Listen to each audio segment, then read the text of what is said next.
ẹ̀sìn Islam tí a bẹ̀rù ẹ̀yìn ẹ̀sìn ìmọ̀ni ẹ̀sìn mímọ̀ni ó sì yẹ kí ẹni tá a bá pè ní mùsùlùmí kó wádìí nípa ẹ̀sìn rẹ̀ kó máa dáadáa. ọ̀pẹ́ ni fún Ọlọ́run ọba àlekẹ́ ọlá. ilé ayé tá ń lò lónìí ìmọ̀ ti rọrùn gan ìmọ̀ òlé. ilé ayé tá ń lò lónìí àti rímọ̀ ẹ̀sìn Islam rọrùn gan. olóògbé Ọlọ́run ọba àlekẹ́ ọlá. àǹfààní wà fún mùsùlùmí láti wá ìmọ̀ ọ̀nà rọrùn lónìí. ẹ̀sìn Islam ẹ̀sìn mímọ́ ni.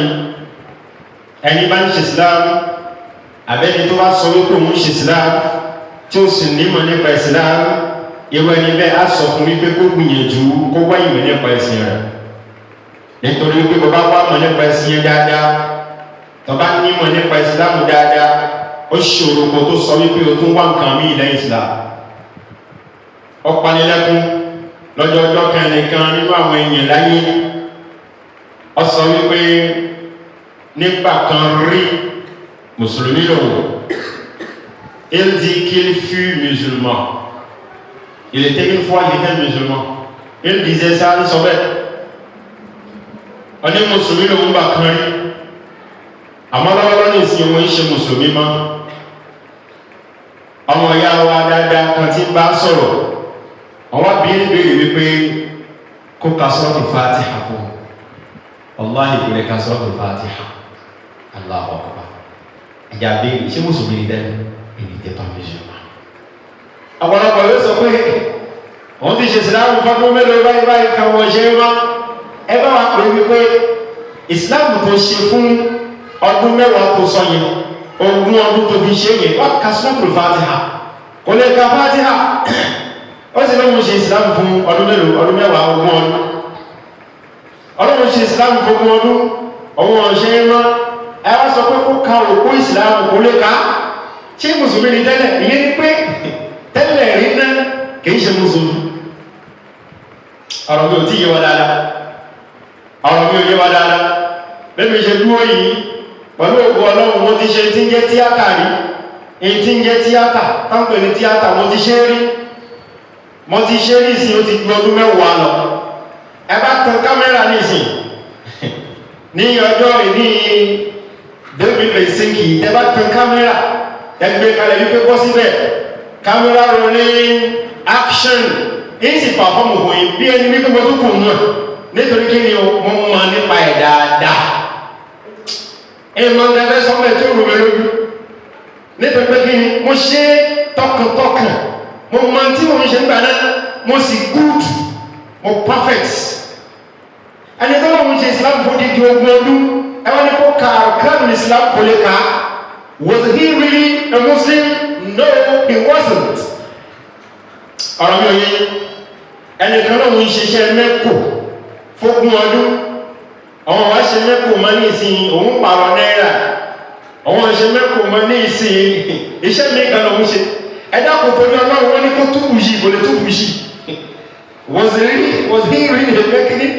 ṣé mẹ́kò ni yàrá ọlọ́run ní kì í ṣe mẹ́kò torí pé ká ní mẹ́kò ní ẹ tẹ́lẹ̀ tó sì mọ tí ń jẹ́ mẹ́kò ó mọ mẹkáníìkì dáadáa pẹ̀lú ògbó Ọlọ́run ó sọ mọ́tò kalẹ̀ ìyí tó ṣe gbogbo ọdún ó lè gbàgbé. wọ́n pè yẹn ní Ọlọ́run ṣiṣẹ́ iṣẹ́ ìrìnwáyà àdúgbò náà ti ń pè iṣẹ́ ìlẹ̀tìrìsìyẹn lòun fi ogun ọdún ṣiṣẹ́ ìlẹ̀tìrìsìyẹn àmọ́ lọ́wọ́lọ́wọ́ ní ìsìn ìṣòfẹ́ lòun ṣe wọ́n ní kó wá lọ plasí òǹpóòlù ó lóun ò lè ṣe àìsàn pé kò mọ iṣẹ́ tẹ́lẹ̀.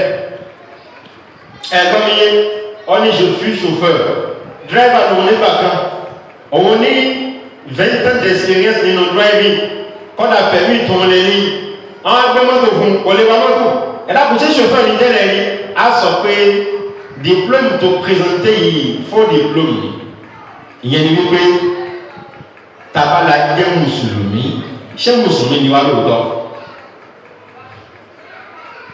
ayé ti kọjá wípé ká kàn máa jẹ́ nítorí náà à ń bẹ̀ẹ̀ náà. We are among the crowd. Awani nous foule. Nous faisons partie de la foule. Les gens vont à la mosquée, nous y allons aussi. Les gens se prosternent, nous on se prosterne aussi. Non. Pourquoi est-ce que nous nous prosternons? Pour qui Allah? Pour quelle raison? Comment? Pour quelle fin? Pour obtenir quelle récompense? Je dois le savoir.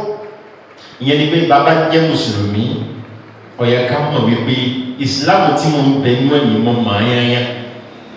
Il y a des Kenyans. Il y a des Kawabang, voilà, on va mettre Christianity. Subhanallah. Àwọn mama mele, àwọn ìyàwó le mele, àwọn ará bí sì kúrò wọn bí méjì ni no bá lọ bá wọn nílé, ilé wọn lọ bá wọn wí pé kí wọ́n gba Jésù sáyé wọn. Can you imagine? Èyàn bẹ ní ẹ̀rí wọn wọ hijab báyìí. Èyí lọ bá wọn pé kí wọ́n gba Jésù. Àmọ́ ọlá wípé alhamdulillah Ọlọ́run ní pé kí wọ́n ní tí jẹ́ antibal. Wọ́n ti gbọ́ wá sí, wọ́n sì kẹ́kọ̀ọ́ nípa ẹ̀sìn, wọ́n bá wọn ṣe fanfa, wọ́n padà bínú kúrò mẹ́ nígbà tí wọ́n bí wọ́n ní ìbéèrè pọ̀ fún wọn, wọn lè fèsì, wọ́n yé wọ́n kúrò mẹ́. Wọ́n á sọ fún ẹnìkan wípé bàtẹ́ ìṣẹ́ bá ń jẹ lẹ́kọ̀ọ́ ẹnìkan yìí mọ̀. Àmọ́ ìyẹn jẹ́ kí lẹ́gbẹ̀ẹ́ bẹ̀rẹ̀ sí máa ń jẹ ṣíṣe ní ìsìn, láti pé kí ni o, àwọn yóò máa sọ̀rọ̀ ní. Èṣìṣì ń jẹ ilé gbò bá yẹ kó ń bẹ lẹ́sẹ̀ yẹn, èṣìṣì bá ń jẹ olúwa rẹ̀. Ní bá ń lé èṣìṣì náà, àmọ́ ẹ̀jẹ̀ tó ṣe báyìí kó pa ìṣiṣẹ́ kan kó fi sẹ́nu gbogbo ayé ní ma pariwo wípé wo ń jẹ ìṣiṣi. Nígbà táwọn lọ ká mùsùlùmí mọ́lé, àwọn màmá àwọn obìnrin tí wọ́n lo hijab mọ́ lọ ká wọn mọ́lé, wọ́n ní ká gba Jésù sáyé wọn. Ẹnìkan wọ́n sọ pé mùsùlùmí alákatakítí ni o, àmọ́ ìyẹn jẹ́ kí lè mọ́ mú kó sọ gbólóhùn kan kó tiẹ̀ dárúkọ Christ kó mọ̀ ní sustainity. Ẹ̀rí wípé tí wọ́n sọ ní pé mùsùlùmí ìmọ̀mù yẹn alákatakítí. Ẹ jẹ́ káwọn ti bí náà ká jí lóru kán ọkùnrin gbogbo yẹn àpárá tó máa ń kun lóru tó bá ń ṣe ọdún wọn ẹnìkan yìí gbọ́ yẹn o àmọ́ ẹ jẹ́ kí mọ̀mù kó sọ gbólóhùn kan wọ́n sọ wípé kí ni o àwọn mùsùlùmí náà lára àṣejù wọn pọ̀. Ẹgbẹ́ ara wọn tẹ̀síwájú ibi tí mo ti lọ ni wípé bọ́bá lọ jẹ́ mùsùlùmí gbìyànjú jẹ́ kí ìsìlámù rẹ̀ tó dúró déédéé. Àyèmáyé àwọn ọmọ mùsùlùmí tí ń lọ ní títì àwọn kò nílé ìròyìn lọ ní bọ̀ ó sì wọ hijab báyìí ó tún lóṣọ ó tún lo ìbọ̀sẹ̀ ẹ̀yìn sì ń gbèrè fún wípé àwọn ń tàwọn ajẹ́rìí Jèhófà làwọn pé kó wá sí pàdé tàwọn ẹ̀sìn mọ̀ pé mùsùlùmí ni báwa bá wá pẹ̀ nìkan sí ìsìlámù ẹ̀sọ̀ pé kí ni à ń dá ìjà ẹ̀sìn sílẹ̀. Àwọn ọ̀pọ̀lọpọ̀ ọmọ tó jẹ́ mùsùlùmí tó bá ti ní tí ń jẹ́ àǹtí báyìí lára kò sí nǹkan fẹ́ sọ fún ìwé tán gbé fún yẹn kò ní gbà á tó bá béèrè ìbéèrè ọ̀kan lọ́wọ́ wọn fi sáàkì wọn kọ́pá wọn máa ń lọ ni. Ẹ̀yin ọmọ ìyá mi nínú ẹ̀sìn Islam ìrìnláàbù ẹ̀yà mọ̀ wípé anna al-insana la yakunu musliman qabla an yajtaza abwaban khamsa. Ọmọ ẹ̀dẹ́ ènìyàn láyé yìí kò lè jẹ́ mùsùlùmí títí tí ó fi kọjá tí ó fi ṣí àwọn ẹlẹ́kùn márùn kan. Àwọn ẹlẹ́kùn márùn kan bẹ ọ̀hún lèyàn ó ṣí tí ó kọjá yóò sọdá ẹlẹ́kùn kínní ìkejì ìkẹta ìkẹrin ìkarùn-ún wọ́n bá ti kọjá ilẹ̀kùn márùn yẹn látòpè ní mùsùlùmí. Ilẹ̀kùn márùn yẹn ó lè fi àkọ́kọ́ lẹ̀kùn ṣí kejì, ilẹ̀kùn àkọ́kọ́ ló ṣí bọ́ bá ṣí tàkọ́kọ́ ó ṣí kejì, bọ́ bá ṣí ẹlẹ́ẹ̀kejì ó ṣí ẹlẹ́ẹ̀kẹta, bọ́ bá ṣí ẹlẹ́ẹ̀kẹta ó ṣí ẹlẹ́ẹ̀kẹrin, lẹ́yìn ilẹ̀kùn ẹlẹ́ẹ̀kẹrin ló tó ṣí ilẹ̀kùn ẹlẹ́ẹ̀karùn. Bọ́ bá ṣí ilẹ̀kùn ẹlẹ́ẹ̀karùn tó gbọ́ yé dáadáa ńlá tó pè ní kíni mùsùlùmí. Ẹ̀yin ọmọ ìyá mi lọ́sí Islam wa inna ad-din al-islami mabniyyun ala khamsati arkan. Bẹ́ẹ̀ sì ni ẹ̀sìn Islam ẹ̀sìn kan ní tí a mọ lórí òpó márùn kan. Ẹ̀rí mọ́ṣáláṣí ó ní àwọn òpó tó gbé dúró. Bàbá yọ òpó kan kúrò bẹ́ẹ̀ ọkàn wọ̀ ní balẹ̀ mọ́.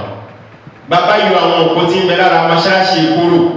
Èyí tó dájú ni wípé mọ́ṣáláṣí yóò ṣe kí nìyàn yóò wó. Abẹ́ ilé tẹ́yìn náà wá yẹn abẹ́ òrùlé yín èyí tó gbé òrùlé yẹn dúró òun ní òpó. Yorùbá ní òpó múlẹ́rọ́, òpó nímọ̀ múlẹ́rọ́, òpó ló múlẹ́rọ́ ló gbé ilé gbù, òpó ló ru ilé. Bàbá yọ òpó kúrò lára ilé, ilé ò lè jẹ ilé má.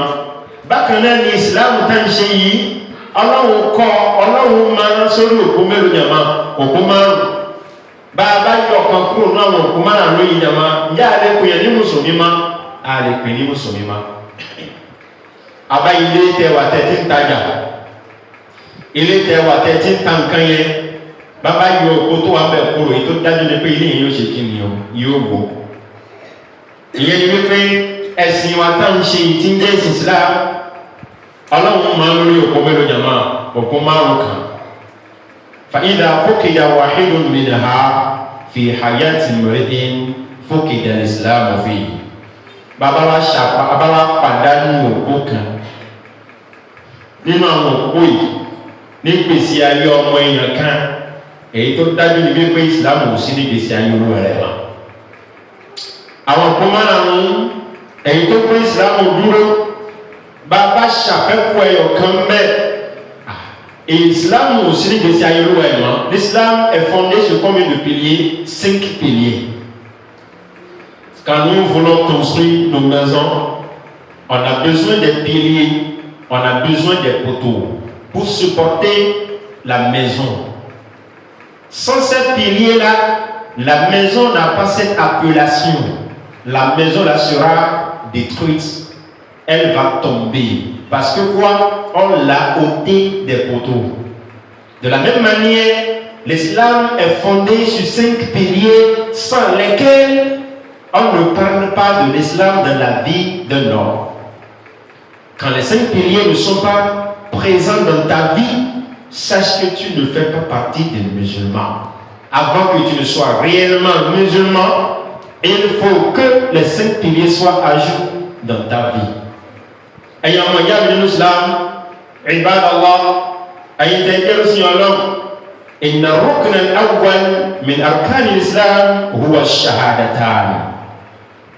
Chérie au point là qu'on nous avons compris l'islam le premier de ces 5 piliers c'est quoi? Ash-shahadatani, les 2 attestations. Àwọn ìjẹ́rìí méjèèjì. Àwọn ìjẹ́rìí méjèèjì kan bẹ́ẹ̀ òun ni òkú alákọ̀ọ́kọ́ èyí tí ó gbé Islam dúró. Òun ni ilẹ̀kùn àkọ́kọ́ ìta ṣìta fi wọnú Islam. Bẹ́yìn kan ò bá gba òpó yẹn gbọ́, bẹ́yìn kan ò bá ní òpó yẹn nílé ayé rẹ̀, a lè pè ní mùsùlùmí sans le premier pilier parmi les 5 piliers de l'islam. On ne peut pas parler de l'islam dans la vie de quelqu'un. Ce dernier, il se pourrait qu'il ait la chance d'être né dans une famille musulmane. On l'a donné un nom musulman.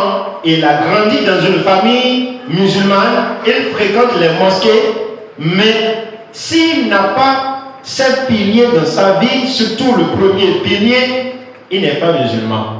Il est musulman peut-être par son nom. Musulman du nom, mais pas par la conviction. Ayant moyen de l'islam.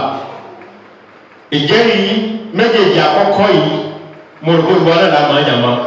On est qui Yama, Shahadatu an la ilaha illallah wa anna Muhammadan Rasulullah. Et Jerry, tout est Jerry, mais il y a encore. Et il peut se mettre à tirer du musulman. Et il dit tout le monde ilẹ̀kùn àkọ́kọ́ tá àkọ́kọ́ sí tá fi wọnú ẹ̀sìn wa òun náà ni shahadatu an la ilaha illallah. Ìjẹ́ ni wípé la ma'buda bihaqqin illallah, la ilaha illallah. Ìjẹ́ ni wípé kò tún sí ẹnìkan má tó lẹ́tọ̀ọ́ sí ìjọsìn ìyàtọ̀ sí ta ni jama Allah. Il n'y a nulle divinité parmi les divinités des hommes. Parce que chez les hommes, il y a beaucoup de divinités. Les hommes se sont attribués beaucoup de dieux. Ils se sont conçus, ils se sont fabriqués beaucoup de dieux, beaucoup de divinités. Mais la signification de la ilaha illallah, c'est quoi? La ma'buda bihaqqin illallah. Il n'y a aucune divinité. Il n'y a nulle divinité digne d'adoration. Il n'y a aucune divinité qui mérite l'adoration, qui qui mérite d'être adoré à part qui? À part Allah. Ce qui veut dire que Allah subhanahu wa ta'ala, il est le vrai Dieu. Il y a les faux dieux, il y a les fausses divinités, il y a les hommes qui se disent, qui s'autoproclament Dieu. Inna lillahi wa inna ilayhi raji'un. Chez nous, à Kobe ici, il y a aussi une femme qui s'est dit qu'elle est Dieu et les gens l'adorent jusqu'à présent. Inna lillahi wa inna ilayhi raji'un. Alors vous savez que la ilaha illallah, la ma'buda bihaqqin illallah, aussi quelqu'un, tout aussi, il y a aussi Allah. Aussi quelqu'un, tout aussi, il y a aussi Tanigama, on va tout d'abord ça y est, wa anna Muhammadan Rasulullah, atimipé Muhammadu, audition Allah. وهذا الركن هو الأساس الذي تقوم عليه بقية الأركان وعليه تنبني سائر أحكام الدين. Chevalier rotation pareil, ce pilier constitue une base. C'est le premier pilier, c'est la base. Quand on parle de la foi, quand on parle de la conviction, quand on parle du dogme islamique, c'est la base. On y est, c'est la fondation, le premier des piliers. On l'a encore.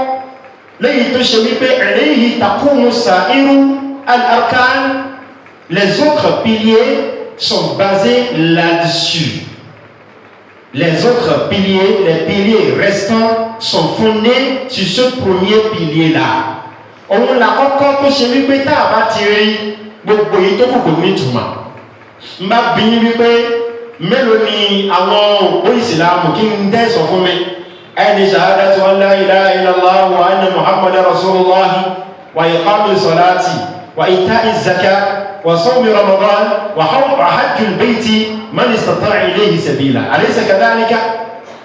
قال الله أتي النبي قد جرب لا إله إلا الله قد جرب محمد رسول الله لن يبقى كثير كباوي àyùbá ẹ̀kọ́ ni káyọ̀ zaka káṣe hajj bàbá ní agbára ṣe ní gbogbo mẹ́rin tó kù yìí orí àkọ́kọ́ yẹn lọ́lọ́run máa lé bàbá rí àkọ́kọ́ yẹn gbogbo mẹ́rin tó kù kò ṣe kí ni o kò lè nítumọ̀ bẹ́ẹ̀ sì ni gbogbo tí ń jẹ́ òfin nínú ẹ̀sìn wa yìí orí ẹ̀ náà ló ṣe kí ni jàmá orí ẹ̀ náà ló jókòó lé fabisalamati hadha al-asas يكون سائر أعمال ابن آدم مقبولة عند الله تعالى ونافعة له.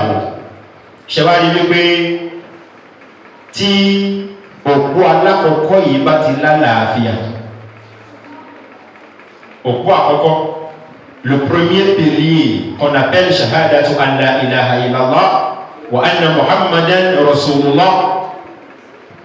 Si ce pilier-là est en bon état, si les significations de ce pilier-là sont présentes dans la vie de quelqu'un, c'est en ce moment-là que ses œuvres vont lui profiter dans la vie d'ici-bas ainsi que dans l'au-delà. Ce pilier-là constitue une condition importante, une condition dont on ne peut jamais se passer quand on veut que nos œuvres soient acceptées d'Allah subhanahu wa ta'ala.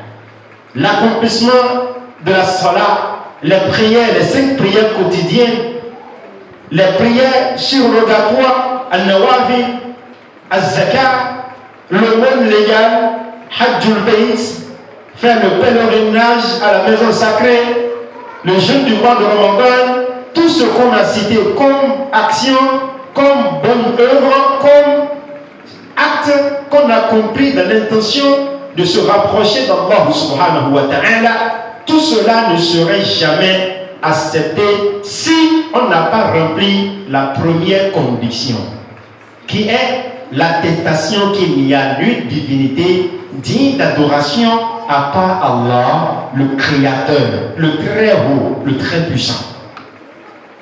Il y a des beaucoup ìrun kíkí zaka ààwẹ̀ hajj lílọ ọ̀pọ̀ alákọ̀ọ́kọ́ yìí bí ò bá yanjú jàmá alọ́wọ̀ nípa lọ́wọ́ èèyàn kan bẹ́ẹ̀ sì ni iṣẹ́ tí èèyàn bá ṣe kò lè ṣolú ẹ̀ láǹfààní bí ó bá gbà la ilaha illallah muhammadu rasulullah sallallahu alaihi wasallam bí ó bá gbà bọ̀. jàmá wa in ikhtalla hadha al-asas fasadat sa'irul a'mali wa sarat haba'an manthura.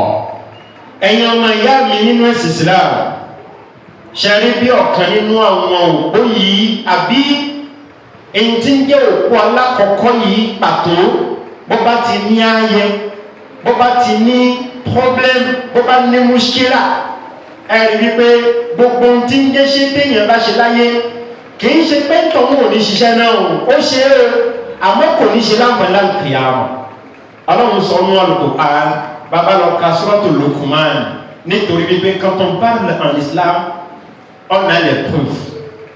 Ceux qui sont assis devant moi, c'est des personnes intelligentes, c'est des personnes intellectuelles, c'est des personnes qui sont à la quête du savoir. Ils veulent découvrir la réalité, ils veulent grandir en science, en foi, mais parmi les astuces à travers lesquelles l'on grandit en science et en conviction, il y a les preuves. Quand tu apprends une nouvelle, quand tu apprends un enseignement islamique, et tu as les preuves pour l'appuyer, ça enracine l'iman dans le cœur. La foi grandit et tu grandis en foi. Avec Al-Qur'an, quand on va dans Al-Qur'an le Karim, Suratul Furqan. Baba Suratul Furqan, verset 23. Alors on dit وَقَدِمْنَا إِلَى مَا عَمِلُوا مِنْ عَمَلٍ فجعلناه هباء منثورا وقدمنا إلى ما عملوا من عمل فجعلناه هباء منثورا. Allah subhanahu wa ta'ala il dit nous avons considéré leurs œuvres, nous avons analysé l'œuvre qu'ils ont accomplie, nous l'avons fouillée, nous l'avons contrôlée. Mais cette œuvre-là, ou bien ces œuvres-là, quand on l'a analysée, quand on les a analysées, on n'a pas trouvé ce qu'on appelle l'unicité d'Allah subhanahu wa ta'ala dedans. Ceux qui ont accompli ces œuvres-là, ils n'ont pas cru en ce qu'on appelle ash-shahadatani. Les deux attestations-là ne sont pas présentes dans leur vie. Quel est le résultat? Allah dit, subhanahu wa ta'ala, et nous l'avons réduite en poussière éparpillée. Donc quelqu'un qui a accompli des œuvres, il a accompli beaucoup de bonnes œuvres. Il a donné l'aumône, il a prié, il a fait la sadaqa, il a fait le hajj, il a jeûné le mois de Ramadan. Mais malgré ça, il n'a pas la conviction en ce qu'on appelle la ilaha illallah. C'est-à-dire, chez lui, à part Allah, il y a d'autres divinités qui peuvent être adorées. Il prie à Allah subhanahu wa ta'ala, et il prie pour son Seigneur qui l'a créé, mais en même temps, il a la conviction que, à part Allah seul, il y a d'autres qui peuvent aussi être adorés. La ilaha illallah, la ma'bouda bihaqqin illallah, c'est ça qui te dit, il n'y a ni puissance, il n'y a ni force que par Allah subhanahu wa ta'ala. Il est en train d'accomplir les 5 prières quotidiennes. Il jeûne le mois de Ramadan, mais malgré ça, pour se protéger contre les personnes de mauvaise intention, les charlatans, de mauvaises personnes, il sait que parmi les méthodes à travers lesquelles on peut se protéger, il y a quelque chose qu'on appelle la magie. Parce que la magie a des faits. La magie a des faits. Ça impacte et c'est concret. Et pour cela, à part Allah, il a un autre protecteur. Ce que tu as fait là, ça annule déjà Shahadatu an la ilaha illallah. Raison pour laquelle Allah dit subhanahu wa ta'ala وقدمنا إلى ما عملوا من عمل فجعلناه هباء منثورا. Quand on a analysé, on a considéré, on a vu qu'il n'y a pas shahadatani dedans et il n'y a pas at-tawhid dedans, on l'a rendu, on l'a transformé, on l'a réduit en poussière éparpillée. Alors on est battu chez mon yaou. Moi qui on l'a dit moi bawe l'a dit. On a zakat, on shihaji. Alors on est battu chez mon yaou. Arrivé la ilaha illallah kò sí nínú iṣẹ́ náà. Mo gbà wípé Ọlọ́run nìkan la máa ń jọ́sìn fún. Wọ́n gbà wípé lẹ́yìn Ọlọ́run ẹmọ tí ń jẹ́ Ọlọ́run ẹni tó ṣe wípé bọ́ọ̀ bá sìn yóò hù ẹ́. Oh my God, bọ́ọ̀ bá sìn yóò hù ẹ́ lórí pé kí ló dé tó fi sìn mí. Èyí ni wọ́n pè ní Ọlọ́run. Òun nìkan ṣoṣo lọ́ba tó tó sìn. Ẹnìkan ṣoṣo lọ́ba tó lẹ́tọ̀ọ́ sí ìjọsìn. Ọlọ́run nígbà tá a gbéṣẹ́ wọn yẹ̀ wò tá wò ó a padà rí wípé kò sí tí ń jẹ́ ìkhlás ń bẹ, kò sí tí ń jẹ́ sincérité ń bẹ, kò sí tí ń jẹ́ tawhid ń bẹ.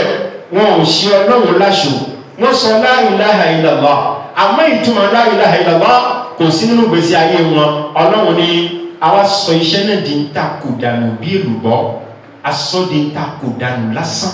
Wọ́n kírun àmọ́ gbà tó dàn kìyàmá ìrun náà kò wúlò fún wa. Ẹ bá tẹ̀síwájú díẹ̀ ní ọmọ ìyá mi lọ́sí Islam bàbá kàlùkù àlù tàbá tẹ̀síwájú Ọlọ́run tó sọ nínú sura mi. Ọlọ́run ní walladhina kafaru ṣẹwàá àwọn ẹni tí wọn ò gbàgbọ́. Kí ló dé bí wọ́n ṣàìgbàgbọ́? Ẹni wípé la ilaha illallah wọn ò bá gbọ́. Ils n'ont pas la conviction en la ilaha illallah. Ils ne croient pas en la ilaha illallah, c'est-à-dire pour eux, il y a d'autres divinités qu'on peut bel et bien adorer. Quand on veut la protection, on peut aller ailleurs. Quand on veut de l'argent, on peut aller ailleurs. Quand on veut de l'enfant, on peut aller ailleurs. Tout ça, ça réfute la ilaha illallah. Alors on est walladhina kafaru. Shawari àwọn ẹni tí wọ́n bá la ilaha illallah Muhammadu Rasulullah sallallahu alayhi wa sallam. Allah láwọn tí wọ́n bá gbọ́. Ó ní walladhina kafaru a'maluhum kasarabin biqi'atin yahsabuhu adh-dham'anu ma'a. Ọlọ́run ní àwọn ẹni tí wọ́n gbọ́ lọ́wọ́ gbọ́ yìí wọ́n gba la ilaha illallah gbọ́. Ọlọ́run ní iṣẹ́ wọn tí wọ́n ṣe kìí ṣe pé wọn ò ṣiṣẹ́, wọ́n ṣe iṣẹ́, wọ́n kírun, wọ́n bá wẹ̀.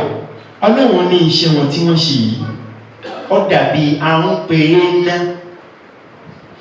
pé ná lẹ́yìn tó ṣe wípé yahsabuhu adh-dham'anu ma'a. Ẹni tó gbẹ́ngbẹ́ bó bá rí lọ́ọ̀kan yóò rí pé omi lòún rí. Èyí tó ń pè ní àwọn pé ná òun ni tí èbó máa ń pè ní mirage. Le mirage ẹmọ pé ń pè ní mirage. Àwọn ọmọléèwé tí wọ́n ń wálé kéwú mo rò pé ẹmọ tí ń jẹ́ le mirage ẹmọ tí ń jẹ́ bẹ́ẹ̀ èdè ẹ̀ sọ̀rọ̀ tọ́ lọ́nà tó náwó sókè náà ọmọléèwé tó wà mí. Ìdí mo ń sọ nìyẹn. Ẹ bá ní kéré tó mọ̀ wálé kéwú ní sàmìdì alọ déédéé ẹlòmíì tún sákò ní kéwú ní dimanche mo lọ́nà déédéé gbogbo déédéé tó wà lọ nísìnyí ọmọ tí ń jẹ́ mirage. Àpọ̀lọpọ̀ ọmọ yìí tí lọ lẹ́yìn wọn gbé yìnbó ẹbí wí kí ló lè jẹ́ wọn gbé yìnbó. Ẹ bá ní kí wọ́n sọ yìnbó ẹ mọ̀ pé sẹ̀ké sàdí sẹ̀ké kò jù bẹ́ẹ̀ lọ.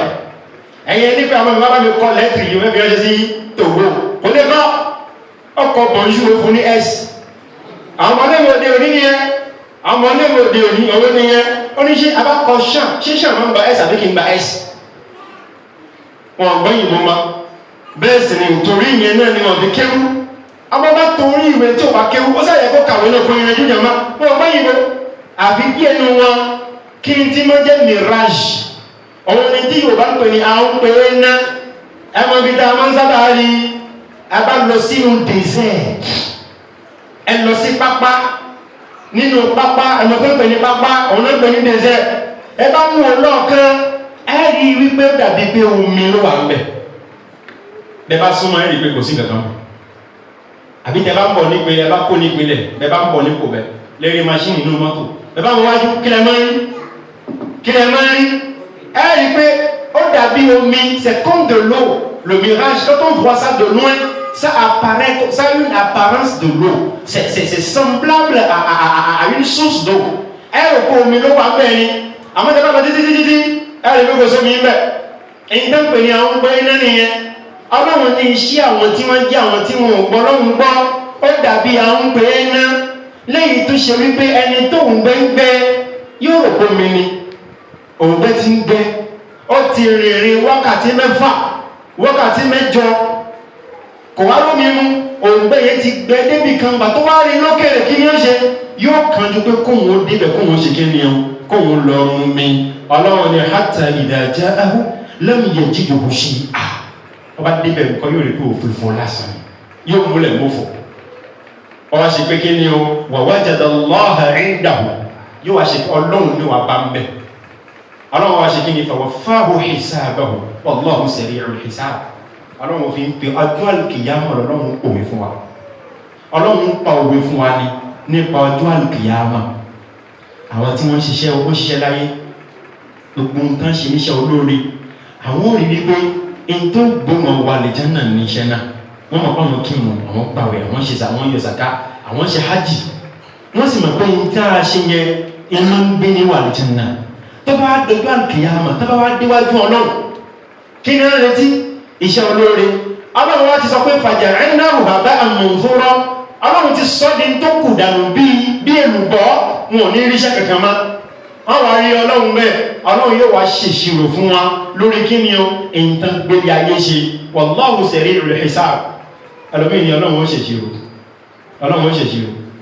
ilé ayé bó ṣe pọ̀ tó yẹ ọlọ́run ó ṣèṣirò ẹ wo àwọn èèyàn tó ti ń ṣẹ̀mí ká tó dáyé des milliers d'êtres humains láti ṣẹ̀mí láyé des milliers ló tún ṣẹ̀mí bá ṣe pọ̀ tó yẹn ọlọ́run ni wallahu sari'ul hisab bóun bá fẹ́ ṣí òun kan ó yá gẹ́ ní o kò sí bẹ́ẹ̀ ṣe pọ̀ tó ẹ má rò pé yóò ti ọlọ́run láti ṣe ìyẹn ni wípé ọlọ́run ní quant à ceux qui ont mécru quant aux mécréants leurs actions sont comme un mirage dans une plaine désertique que l'assoiffé prend pour de l'eau.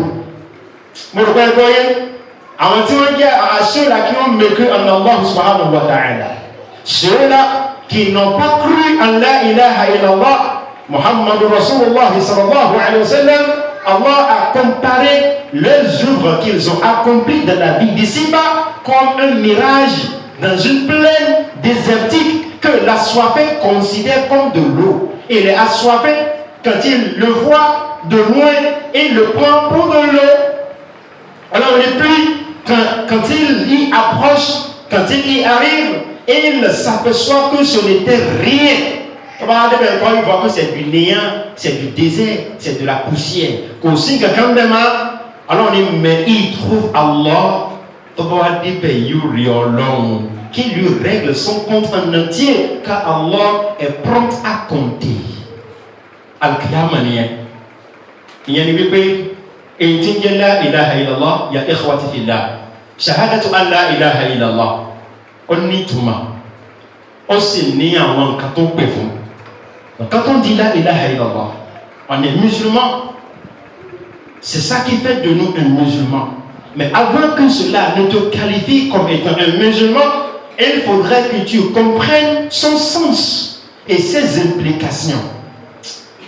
Beaucoup de personnes aujourd'hui ils disent la ilaha illallah, ou bien la ilaha illallah, ils disent la ilaha illallah, la ilaha illallah, Muhammad Rasulullah sallallahu alayhi wa sallam.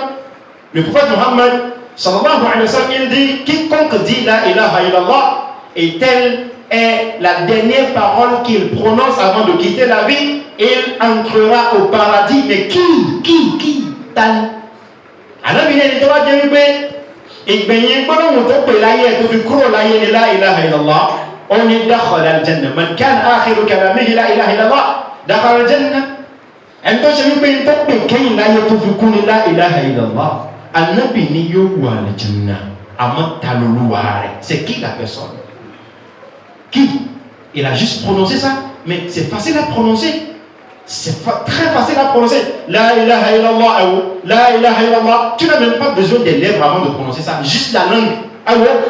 La ilaha illallah, la ilaha illallah. Et théologien, c'est une parole très simple à prononcer, mais les significations pèsent vraiment. أقول قولي هذا وأستغفر الله العظيم لي ولكم من كل ذنب وخطيئة فاستغفروه إنه كان غفارا.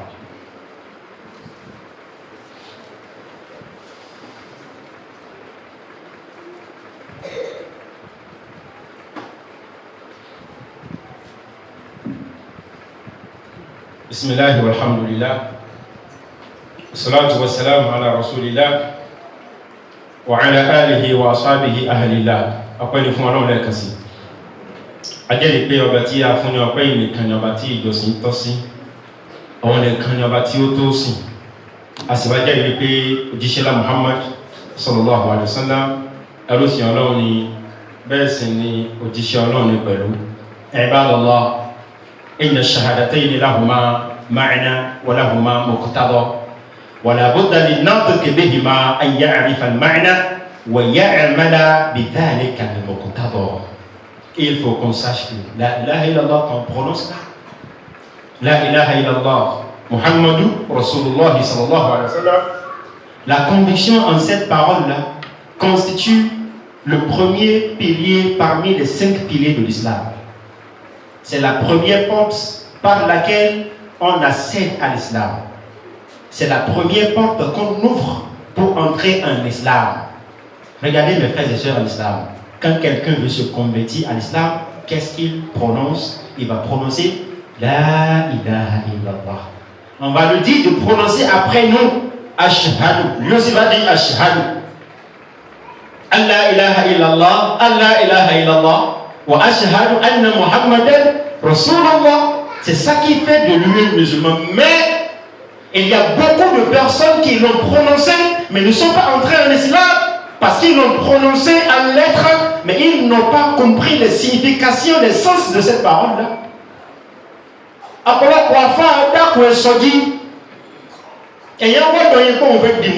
Regardez, les gens sont venus vers vous de l'intention de se convertir à l'islam. On les a fait asseoir. Donc, ils ont prononcé et c'est fini comme ça. Et on va leur dire après ça, venez prier. Les vendredis, venez à la mosquée. C'est une prière quotidienne. Mais vous n'avez rien fait. Des gens sont venus vers nous dans l'intention de se convertir. On les a fait asseoir. On leur a parlé de l'islam. On a expliqué ce que veut dire Ashhadu an la ilaha illallah. Quand tu dis Ashhadu an la ilaha illallah, ça a une signification et ça a des implications. Avant qu'on ne te considère comme étant converti à l'islam, comme un musulman, il faudrait que tu connaisses, que tu comprennes bien les significations de cette parole-là.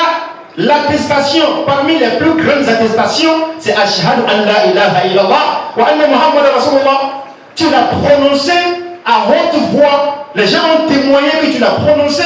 C'est ça qui fait de toi musulman, mais tu es musulman et tu ne comprends pas ce que veut dire la ilaha illallah.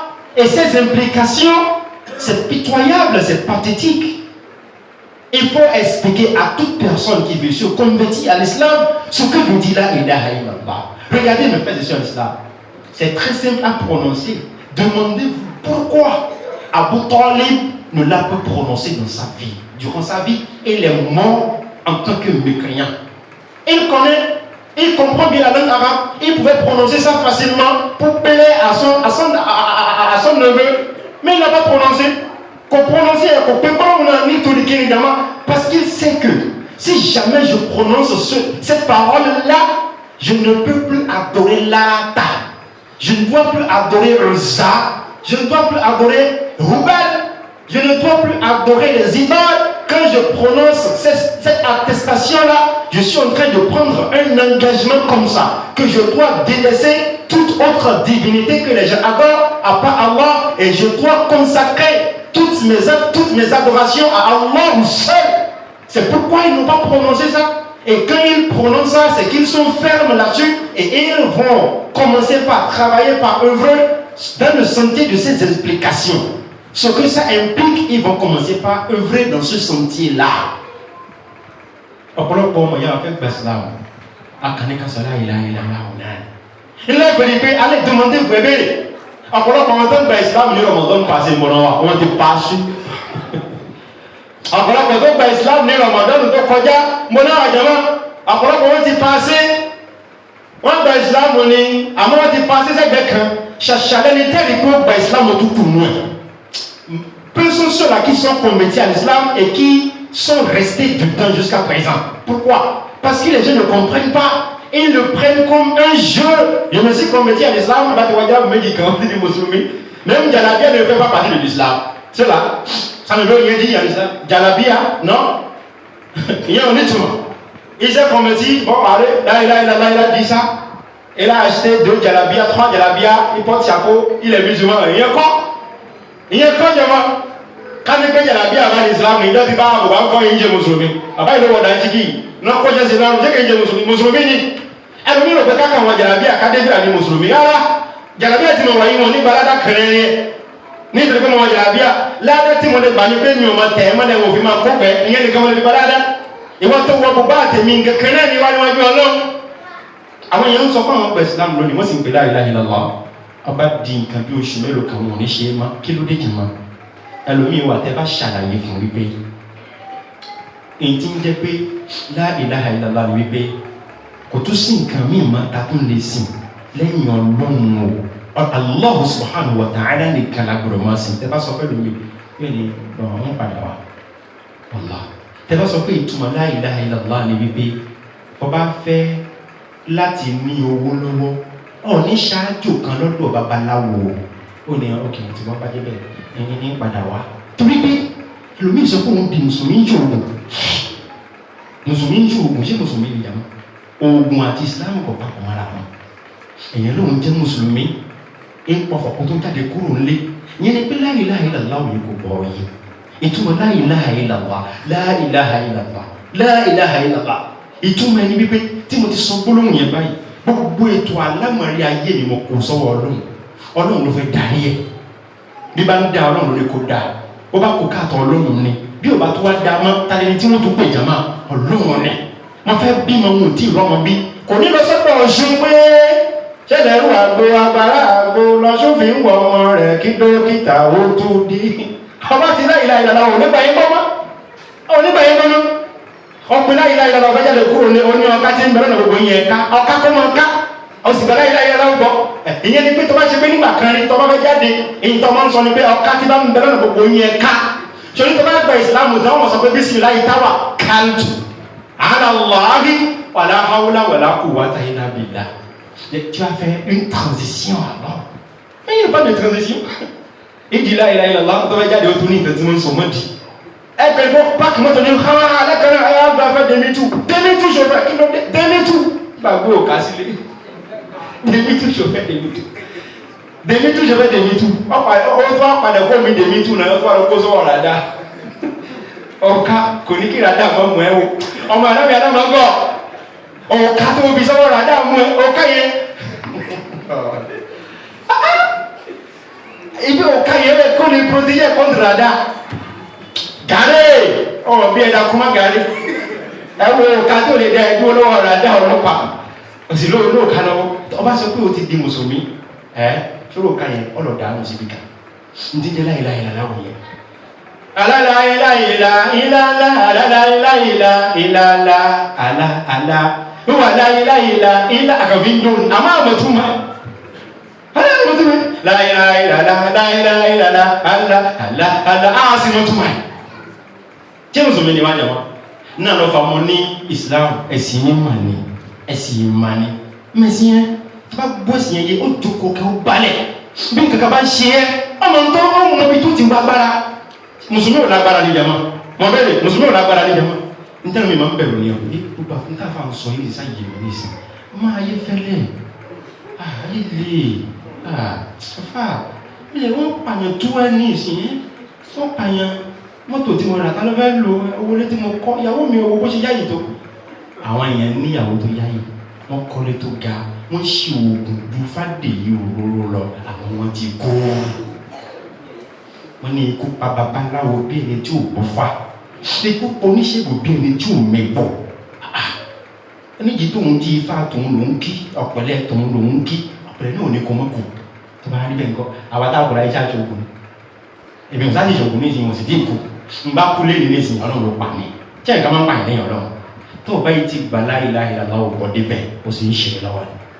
ìṣe fún wa lọ́wọ́ ní máa ń pariwo bàbá ní ọ̀rọ̀ dákẹ́ àìmọ́ sọ pé nìkan ló pa á ta lórí wọn ìjọba ta ni Allah káni pé nìkan ló pa àìmọ́ ẹni tí mo sọ tí mo ń yàn nù bí mo máa ń sọ̀rọ̀ nígbà mi inú máa ń rìn lómi bẹ́ẹ̀ ni tó wà létí ń gbọ́ ni o àbẹ́ tó ń jòkó ń bí ni o inú tí ń rìn lómi ti tó kí n jùlọ àmọ́ aláwọ̀ òṣùpá ti fẹ́ jùlọ bá jùlọ bá rìn jẹun yó bẹ́ẹ̀ gẹ̀rẹ́ mo jẹun yá mi gbà ọlọ́run ni mo ń pa ni ọlọ́run ni mo ń sọ ni àmọ́ mùsùlùmí tó lóun jẹ́ mùsùlùmí ó ní nǹkan mi ó ní agbẹ́ ní gbére pàdé olókùn mọ́ gbé pàdé ẹ̀ máa fúnfún rẹ̀ tí ń gbére pàdé ọlọ́sà agbẹ́ pàdé ẹ̀ náà òun ni oore gúúsù oore àbúwá kọ́ máa sọ̀rọ̀ sọ́kẹ̀ tó ó sì jẹ́ mùsùlùmí àdúrà ń bẹ Allahumma ya Razzaq urzuqni rizqan halalan tayyiban ragadan min kulli makan min haythu ahtasibu wa min haythu la ahtasibu.